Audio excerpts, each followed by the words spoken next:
নমস্কার, ভিল কিচেনে সবাইকে স্বাগত জানাই। কয়েকদিন থেকে টানা বৃষ্টি হচ্ছিল, তো আজকে একটু রোদ উঠেছে, তাই ভাবলাম যে বাইরে বেরোবো। তা আমাদের এখানে বেশ কয়েকটা মানকচুর গাছ হয়েছে, ওখান থেকে মানকচুর ডাটা তুলবো আর মানকচুর ডাটা দিয়ে দারুণ একটা রেসিপি আপনাদের সঙ্গে শেয়ার করবো। একেবারে ঝুট ঝামেলা ছাড়া, কোনো রকম বাটাবাটি করতে হবে না, খুব সহজভাবে রান্নাটা হয়ে যাবে। তবে খেতে কিন্তু দারুণ লাগে, তার জন্য প্রথমে মানকচুর ডাটাটা নিয়ে আসি।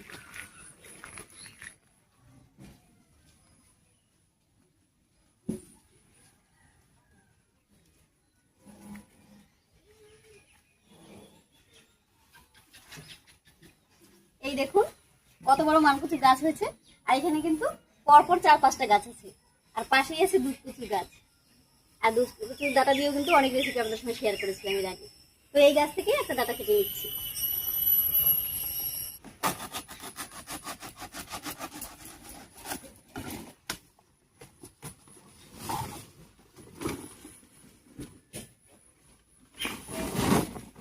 দেখুন কত বড় মানকচুর ডাটা, আর এই এক ডাটা দিয়ে কিন্তু রান্না হয়ে যাবে।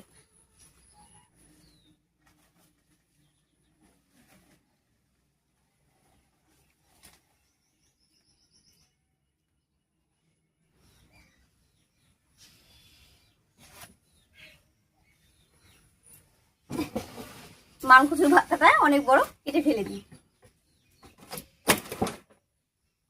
এবারে টুকরো করে কেটে নেবো ডাটাটা। আর দেখুন পাতাটা বটিয়ে নিচে দিয়ে দিয়েছি, এবারে ডাটাটা উপরে কেটে নেব, তাহলে মাটিও লাগবে না আর অন্য বাসনও নোংরা হবে না। আর এর আগে কিন্তু মানকচুর ডাটা আর গোবিন্দভোগ চাল দিয়ে একটা রেসিপি আপনাদের সঙ্গে শেয়ার করেছিলাম, আপনারা সবাই ভীষণ পছন্দ করেছিলেন। আজকের রেসিপিটা খুবই সহজ, খুব তাড়াতাড়ি হয়ে যাবে, তবে খেতে কিন্তু দারুণ লাগে। আপনার সঙ্গে থাকুন, আপনারা একটা লাইক দিয়ে দেখতে থাকুন, আশা করছি আপনাদের খুব ভালো লাগবে।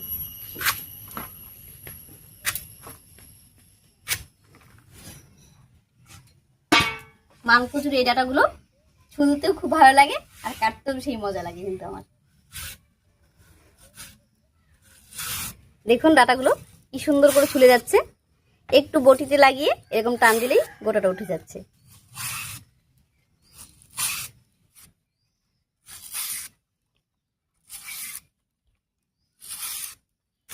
প্রত্যেকবার এই মানকচুর ডাটা ভাদ্র মাসে খাই, তবে এমনিতেও বাড়িতে অনেক রান্না করে, শুধু এটা আশ্বিন মাসে খাওয়া হয় না।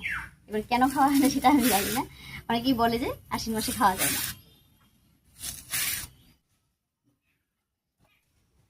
কচুর ডাটাগুলো কেটে নিয়েছি, এবারে কলের পাড় থেকে একবার পরিষ্কার করে ধুয়ে নিয়ে আসি। মানকচুর ডাটাটা ধুয়ে নিলাম, এবারে কেটে নেব। এর আগের বার যখন আমি এই মানকচুর ডাটা রেসিপি করেছিলাম, তখন আমার শাশুড়ি মা ছিল, আপনারা দেখেছিলেন শাশুড়ি মা কত সুন্দর করে এই মানকচুর ডাটা বটি দিয়ে কেটেছিল। তো শাশুড়ি মা এখন আর নেই, আর আমার মাও কাজ করছে, যাই হোক আমাকেই কাটতে হবে, আর কি করা যাবে, আমি কেটে নিচ্ছি, একেবারে কুচি করে কাটবো।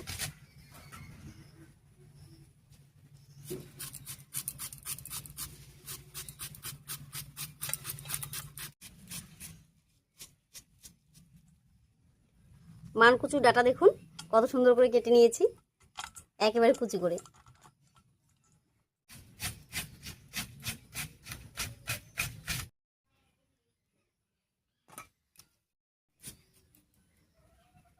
মানকচুর ডাটাগুলো সব কেটে নিয়েছি, আর দেখুন প্রায় 1 গামলা হয়েছে। আর অনেকেই কিন্তু খুব ভয় পান যে কচুর ডাটা হাত দিলেই চুলকাবে, আর দেখতেই পাচ্ছেন আমি 2 হাত দিয়ে কিভাবে কাটছি। শুধু এখানেই শেষ নয়, এবারে লবণ দিয়ে এটাকে মাখবো খুব ভালো করে, আর এতে করে যে মানকচুর ডাটার মধ্যে অতিরিক্ত জল আছে সেটা কিন্তু সব বেরিয়ে যাবে। দেখুন ডাটাগুলো আমি এরকম করে কেটেছি, তবে আপনারা অবশ্যই কমেন্টে জানাবেন যে আমি শাশুড়ি মায়ের মতন কাটা শিখেছি কিনা।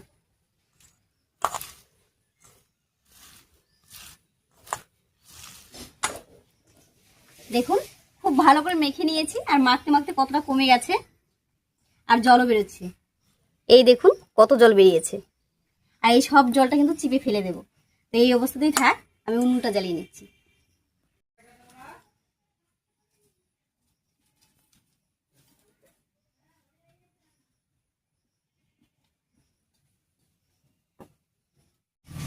উনুন জ্বালিয়ে কড়াই বসিয়ে দিয়েছি, এবারে কড়াইয়ে সর্ষের তেল দেবো।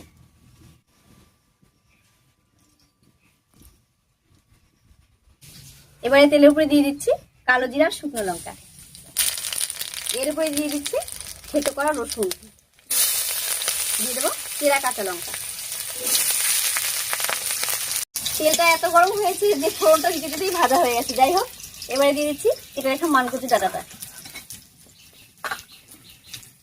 একটু চিপে দেবো হাত দিয়ে।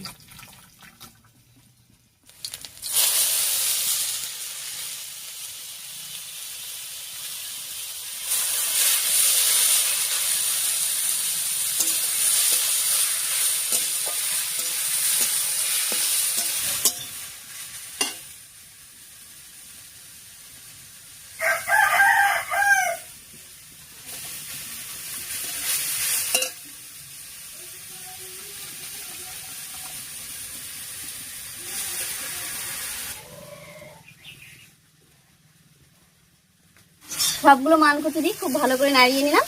এবার একটু লবণ হলুদ দেবো। আগে থেকে লবণ দিয়ে মেখে নিয়েছিলাম, তাই লবণটা একটু কম করে দেবো।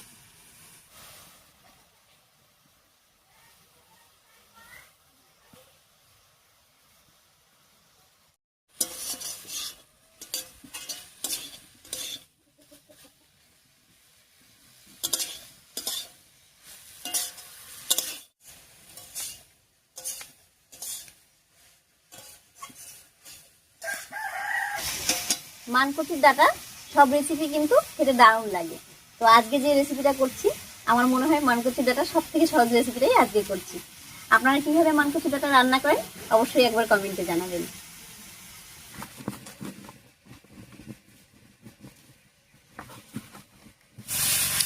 হলুদ লবণ দিয়ে খুব ভালো করে মিশিয়ে নিয়েছি। এবার কিছুক্ষণ ঢাকা দিয়ে রান্না করে নেব, আর এতে করে মানকচুর ডাঁটাগুলো একটু নরম হয়ে যাবে।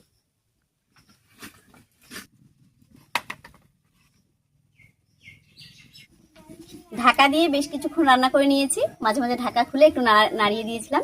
এবারে ঢাকাটা তুলে নিচ্ছি। মানকচুর ডাঁটা দেখুন বেশ কিছুক্ষণ রান্না হয়ে অনেকটা কমেও গেছে, আর একটু ভাজা ভাজা মতনও কিন্তু হয়ে গেছে। দেখুন কড়াইয়ের মধ্যে লেগে গেছে, ভাজাটা হয়েই গেছে। আর একটু নাড়াচাড়া করে নামিয়ে নিচ্ছি। ঢাকা দিয়ে রান্না করায় কচুর মধ্যে যে একটা জলজলে ভাব হয়েছিল সেটাও কিন্তু শুকিয়ে নিয়েছি। তো মানকচুর ডাঁটা রান্না একদম হয়ে গেছে, এবারে নামিয়ে নিচ্ছি।